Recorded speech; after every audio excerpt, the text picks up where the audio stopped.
رحمۃ اللہ وبرکاتہ۔ یہ محترم نے ہماری جماعت کے ایک بڑے عالم دین فضیلت الشیخ حافظ عبدالسلام بن محمد المعروف حافظ عبدالسلام بھٹوی حافظ اللہ تبارک و تعالیٰ کے یہ ایک جواب بھیجا ہے، جو وہ جواب دے رہے ہیں کسی بھائی کے سوال کا۔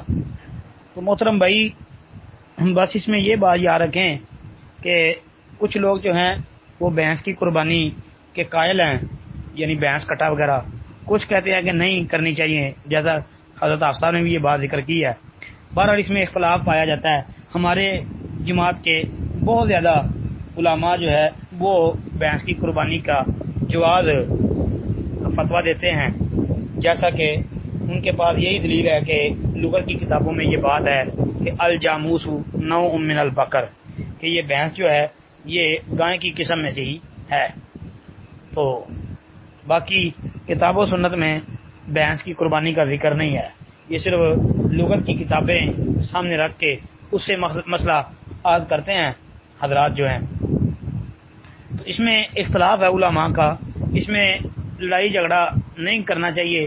اگر کسی بھائی کو سمجھ آتی ہے تو ٹھیک ہے، باقی ہمارے ناقص علم کے مطابق جو ہے وہ بھینس کی قربانی کرنے سے گریز کرنا چاہیے، نہ ہی کریں، صرف کوشش کریں گائیں، اونٹ، بکرا، چھترا، جی یہی ٹھیک ہے، کیونکہ اس کے بارے میں واضح جو ہے کتاب و سنت میں نصوص موجود ہیں، تو اسی لیے اسی پر عمل کریں گے انشاءاللہ، خیر و برکت ہے۔ وہ بھینس والا معاملہ جو ہے وہ مختلف فی ہے، اس سے اجتناب کر لیں، یہ زیادہ بہتر ہے جی۔ باقی بعض علماء جواز کے قائل ہیں، بعض کہتے ہیں کہ نہیں کرنی چاہیے۔ باقی واللہ اعلم۔ السلام علیکم ورحمۃ اللہ وبرکاتہ۔